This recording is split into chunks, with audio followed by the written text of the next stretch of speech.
Section 9.2, we're looking at multi-stage experiments, and we have gone through several examples. We have a few examples left, one that has multiple parts to it. And so we're going to start with example number 4. All right, so this is actually an example of one where our tree does not look balanced. And I wanted to give you an example of one that's like that because there are some of those in your homework as well. So these are totally made up probabilities, though they might be fairly accurate, I don't know. When I purchase a new shirt for my son, there is a 0.15 probability he will stain it the first time he wears the shirt. If the shirt is stained, there is a 0.2 probability that I will not be able to adequately remove the stain. What is the probability that my son's new shirt will be permanently stained after the first time he wears it? Okay, so what is the first set of branches or category of things that is going to happen when my son has his new shirt? Stain or no stain. Stain or no stain, you got it. So those are my first set of branches. It's either stained or no stain. And as we did last time, we're going to put probabilities along these branches. So what is the probability that it is stained? 0.15. 0.15. So what's the probability that it is not stained? 0.85. Yeah, does everybody understand where Lauren got 0.85? Yeah. Okay, good deal. All right, so the shirt comes off my kid. This was written when he was little. He probably would do his own laundry at this. He does do his own laundry at this point. So the shirt comes off the kid, and now it has to be cleaned. But there's only one of these branches that continues. Which branch continues? If there's a stain. The other one just goes straight to the laundry, right? I don't have to do anything to it. So the branch that is stained has a continuation, and the other one doesn't. What are the things that can happen after the stained shirt is considered now? After the shirt is stained? Remove the stain. I'm able to remove it, or what? Not removable. So sad. Okay, so what is the likelihood of it being able to be removed? 0.2. Oh, just Where does the 0.2 go, Addie? not removed. The not removed. Okay, so this one's the not removed, so 0.2 is the not removed. So what goes in the removed one then? 0.98. Point, not close. Try again. Just 0.8. Yeah, just 0.8. Remember, each branch has to add up to 1. Yeah. Okay. You were doing it like it was 0.02. Yeah. Okay, so does everybody see where the 0.8 and the 0.2 are coming from? Good. Now the question we're actually supposed to answer to this scenario is, what's the likelihood that he wears it and it's permanently stained? Wears it one time and it's permanently stained. So what am I going to be looking at on this diagram to answer that question?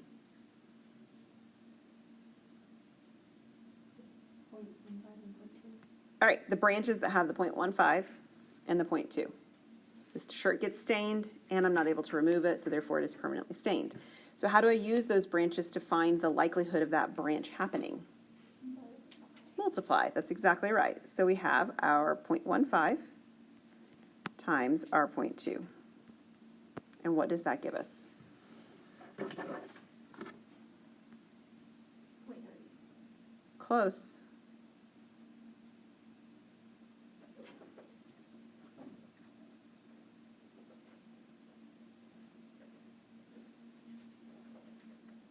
What did we get?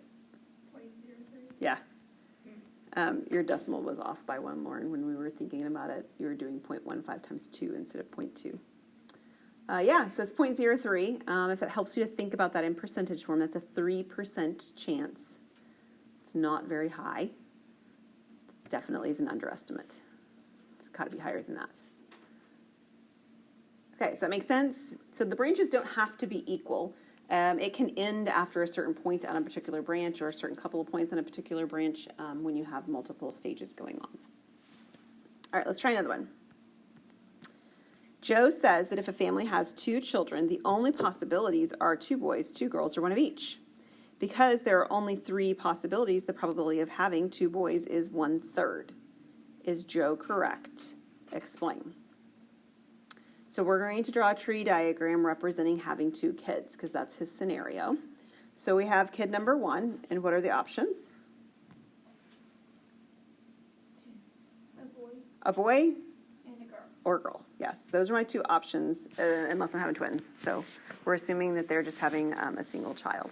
But honestly, this works if you're having twins as well. You would just do them as 2 separate branches. That's fine. Okay, so a particular child, they're either a boy or girl.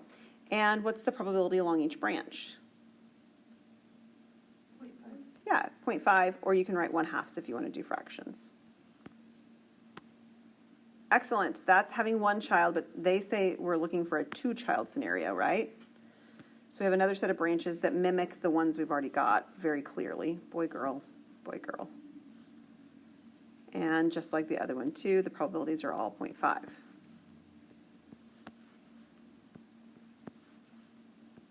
Does that make sense to everyone? Okay. So his statement said that there's only 3 options: 2 boys, 2 girls, or 1 of each. Therefore, since there's only 3 options, you have a 1/3 probability. What do you think?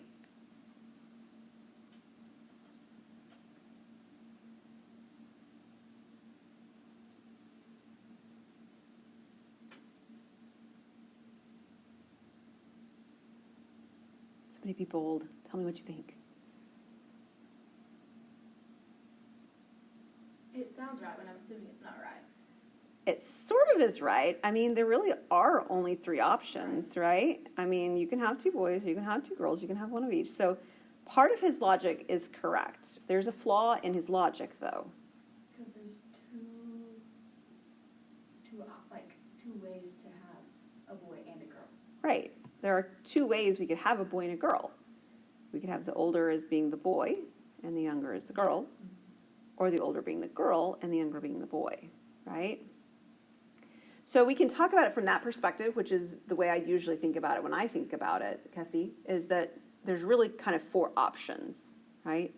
The other way that you can think about it is the fact that there are unequal percentages or likelihoods of having each of those, right? So like if you multiply along this branch, what is the probability of having 2 boys if you just multiply along that branch? What is that? 0.5 times 0.5. We're doing fractions next time because you guys can do fractions better than you're doing decimals right now. We're not doing such a great job with decimals. What'd you get, Callie? 0.25. 0.25, yes. It is 0.25.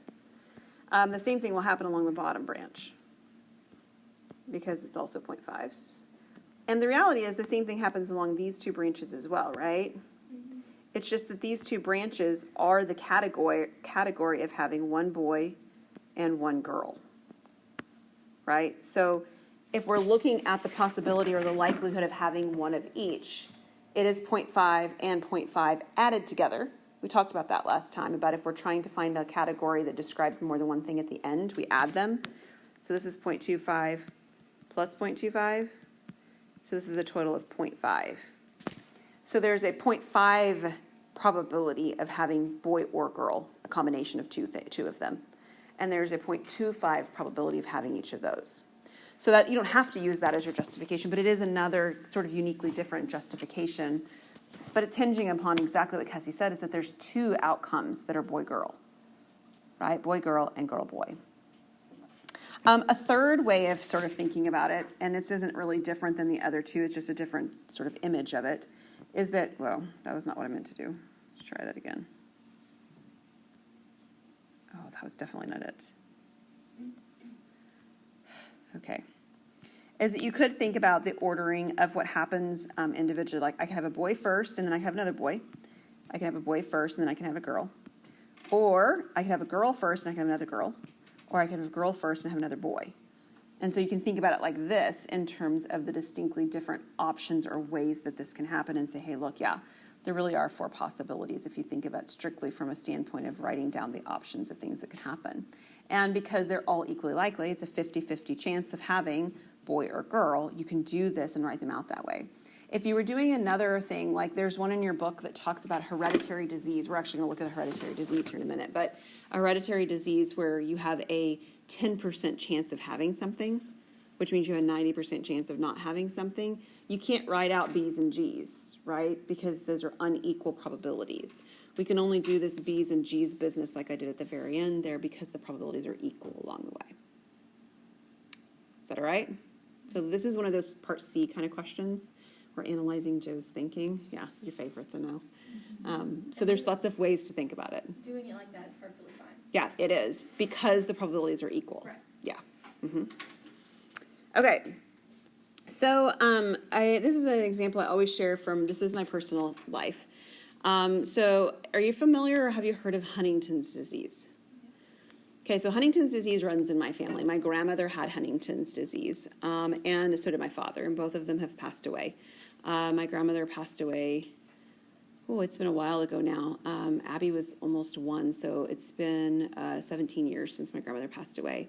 And then my dad passed away a little over 8 years ago. So Huntington's disease affects your central nervous system. So it affects your response time to things. So the time it takes your brain to tell your body parts to do things is drastically slowed down. And what actually happens, and this is a non-sciencey definition, so don't go talking to Professor Keene about what I'm saying. I'm sure she could do a much better job. But what it does is your body overproduces something, don't remember what it is, but something that gets in the way of that response time being able to be appropriate. And so you lose the ability to stop the ice cream thing, right, on the ice cream maker when you're trying to stop it. I remember really specifically being young and my grandma losing that specific one because we were at a Golden Corral and she couldn't do it. She lost her balance. She could not balance very well. My dad, to compensate for not losing his balance, he always walked around like this, like a hunchback, to try to keep his balance. You lose the ability to drive because your response time, the time it takes to stop that car, you're going to have those small collisions. And they're usually small. It's not usually major stuff. It's the small stuff. And eventually the insurance company's like, what's going on? And they revoke your ability to get insurance, and then you can't drive. So there's lots of things it does. It also slows down your ability to think and process verbal language, right? Slows down your ability to, it affects anyway your ability to swallow. Eventually my grandmother could no longer swallow. And so that makes it very difficult to survive unless you're doing IV feeding or something like that if you can't swallow, right? So lots of problems. The reality is, though, is that you heard me say that my dad and my grandmother both have it. This is a genetic disease. So there's a 50-50 shot because my dad has it that myself, I have one sister and one brother, each have the disease, 50-50 for each one of us, much like our boy-girl description that we just drew before here. So this is ages ago now, 2001. Were any of you even born in 2001? I don't think so. In 2001, before you guys were born, my parents decided, finally, to share this information with us. They had known since, I think it was 95 when they found out that my dad actually had it. They knew my grandma had had it longer, but I think they found out it was in 95. This was really hard because in the span from 95 to 2001, 2 of us got married. And so me having this disease affects anybody I marry, right? Any future children I have. The same thing for my sister who had gotten married in that time frame. So in 2001, they decided to share the information. The reason they decided at that point, as opposed to having not shared before, to do that is because advances in modern medicine allow for you to do in vitro fertilization. You create the embryo until it's 8 cells, I think it's right, and then you take 1 cell out, and you can test that 1 cell of the 8-celled embryo to find out if it has the Huntington gene. It's a gene that everyone has, but it's accounts of triplet repeats on the gene of the A's and G's and T's, and there's another letter, but I don't remember. But you're counting all these triplet repeats, and if there's a certain triplet repeat pattern on a certain gene of the DNA of the 1 cell from the embryo, the child will have Huntington's disease. And if that triplet repeat count is not high enough, they won't. There is a gray area as well. If it's between a certain number of triplet repeats, it has the ability to get larger in an offspring, or the ability to stay the same.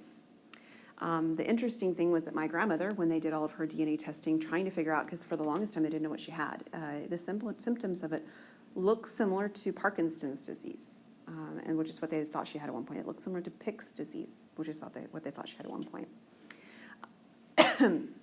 But you get one DNA number from your parents, each parent, right? One from mom, one from your dad. My grandmother's numbers were such that she had one of them that guaranteed she had Huntington's disease, and her other number was in the gray area, which means that her kids were guaranteed to get either the guaranteed you're going to get Huntington's disease, which is the one my dad got, or the guaranteed ability for it to replicate and to get bigger. And actually, my aunt got that one, which is definitely not what had to have happened. They could have both gotten one or the other, but it had split. It's the boy-girl thing, right? One of them got the boy, one of them got the girl kind of thing. My aunt was much later in life when she got married and had kids, so it ended up not being a reality to be a problem for her, having future children and it being an issue. She was 50. But my dad got the one with the 3 kids that has the ability that we're for sure going to get one gene, that we have it, or the other gene, presumably for my mother, that we don't have the ability to have it, one or the other.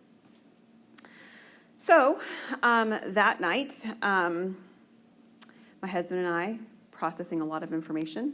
I'm sure my sister and her husband were, and my brother actually was seriously dating the girl that he ended up marrying and is married to now as well. Like they were together already at that point. So I'm sure that they were all processing as well. But I process like a mathematician, right? So while I didn't draw a tree diagram, that's what we're going to do, I did the math that the tree diagram represents that night when my husband and I were talking about this scenario. So here's what it looks like. We have 3 siblings. I'm the oldest, so I'm first. So this one's me. And there's 2 options. I either have it or I don't.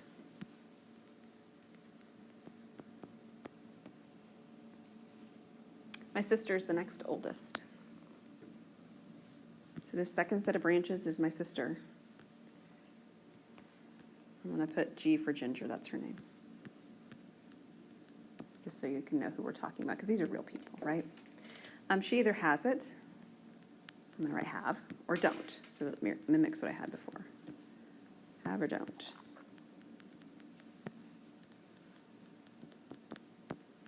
The third is my brother, and his name is Christopher, Chris.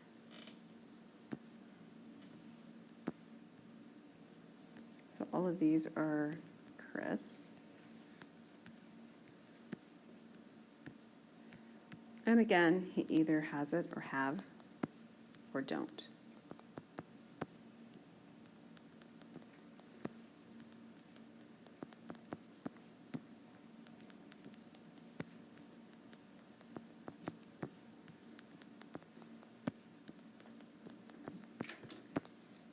And what numbers go along every branch? 0.5s. We're going to do 1/2 because you guys weren't doing such a good job with your decimals a minute ago. So we're going to put 1/2 everywhere. I think we'll be much more successful there. I'll give you the answer in decimal form too to give you an idea when we get there. But there's 1/2 everywhere.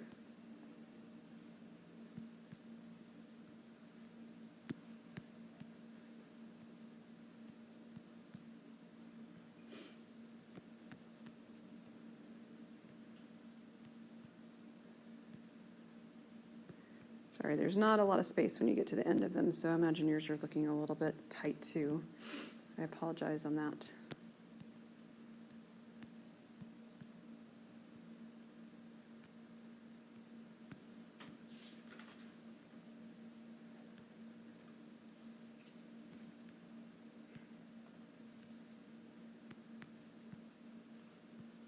Okay, so this is our completed filled in table.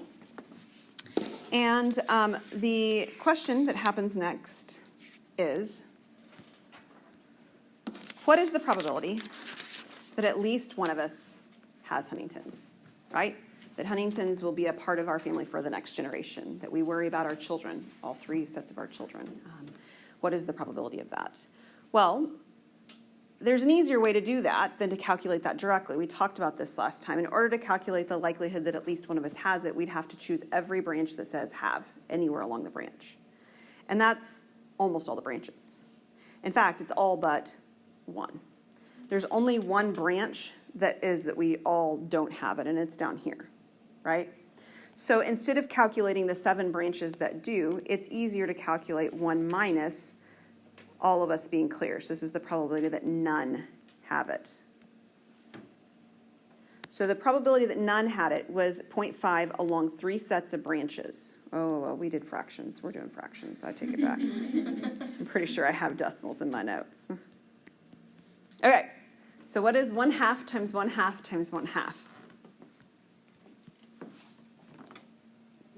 1/8. Thank you. That was so much quicker than our decimal calculations. So much quicker. Good. 1/8. What is 1 minus 1/8?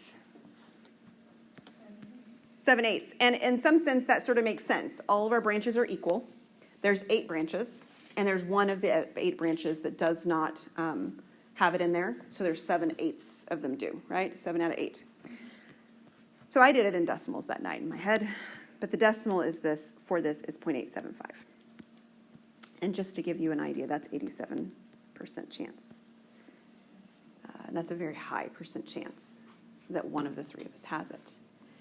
And I looked at that night, and my husband did too, and I said, I'm getting tested, and if I have it, we're not having kids. Because I'm not going to push this on to the next generation. I'm not going to do it. That was not a popular decision. My mom was very unhappy with that choice for lots of reasons. One was because she felt like that had she made that choice, she wouldn't have her 3 kids. And of course, she loves her 3 kids. And what I tried to convey to her is that you're looking backwards, and I don't think you can do that. All you can do is look forward. And I'm looking forward, and at that point, we hadn't had any children. We'd been married for almost 3 years. We didn't have any kids yet. I'm looking forward and making a decision about the future of my family, not the past of what I've already done. And so we decided that we would get tested and that we would move forward with that information. And if I was tested positive that we would not have any biological children, then we would adopt. The other reason my mom was not happy with that as an answer was that, well, you don't know if you get an adopted kid if they're going to have a problem, a medical problem anyway. And I'm like, that's not the point. My point in that thinking is those kids exist already, right? We're talking about me choosing to have a child with my own body. And that's a different scenario. I can choose not to make this disease go any further if I choose. And so in vitro fertilization was completely off the table as far as we were concerned. And the reason was because we felt like it was playing God in that scenario. I'm not about in vitro fertilization in general, but with the scenario in mind that we're going to create 8 embryo or something like this. We're going to test all of them, and we're going to implant only the ones that are genetically what we want and discard the ones that are genetically not what we want, and we couldn't do it. We just couldn't do it. And so we just felt like that was not in our best interest. And so that was the decision that we made. At the time, I was in grad school, and so we weren't planning to have a kid immediately anyway. So we waited for 2 years before we actually got tested. All this happened at Thanksgiving. Happy, fun Thanksgiving, right? So we waited for 2 years, and I went and I got tested, and I do not have Huntington's disease. I don't. Because I do not have Huntington's disease, that's why I have Abby. Abby is my one biological daughter. She's 18. You guys have heard me talk about her before. She's up at MNU. That's the reason I have Abby. And so am I very thankful that I have Abby? Of course I am. Do you know what God did in that 2 years? In that 2 years while we waited, God told us that very clearly, no matter how those results came out, we were supposed to adopt kids. That was going to be part of our story. And so while I'm super grateful that I have Abby and I don't have Huntington's, I'm also super grateful that I had to go through that to make that decision and to see that God's plan for our family was to include adopted children. And so as you know, we have 5 fully adopted children right now, and we have 2 that are in process. That's a lot of kids. That was not part of the plan. If you had asked my husband and I when we were in college, we got married in college, how many kids do you want? He said 2. And I said 4. And apparently God multiplied, right? 2 times 4 is 8. So here's the deal. In 2003, I tested for Huntington's and I don't have it. Given that I do not have Huntington's disease, what is the probability that at least one of my siblings still does? So if you take a look back at our picture over here, I'm going to copy it and paste it to that slide that I was just on so I don't have to keep flipping back and forth. I said I'm going to paste. There it is. The part of the picture that no longer applies is the top half of the picture. right? The top half of the picture simply didn't happen. In fact, the only part of the picture that applies is this part here. In fact, I'm not even going to erase it. I'm just going to box it in. Is this part here at the bottom, right here. Because that's the part that applies to my sister and my brother. Okay? So we're going to redo a problem with only that portion being our diagram that we're considering. And so now I am going to try to erase it and see if I can get most of it. Oh, that wasn't too bad. And we're answering the same question. What is the probability that at least one of my siblings has this disease? So we're going to do the same way we did before. We're going to do 1 minus. And we're going to use that bottom branch. Because the bottom branch is what we're saying is that we're not calculating, that we have people that don't have it. So it's 1 minus the probability that, in this case, I'll write neither. You could write none if you wish. Neither of them do. So this is 1 minus, and it's 1/2 times 1/2. What's 1/2 times 1/2? 1/4. Look at you guys. You think you're not good at fractions? You are. What is 1 minus 1/4? 3/4. And as a decimal, this is practice, 0.75. And as a percent, that's 75% chance. So there is still, even me having been tested in 2003, a 75% chance that at least one of my siblings has this disease.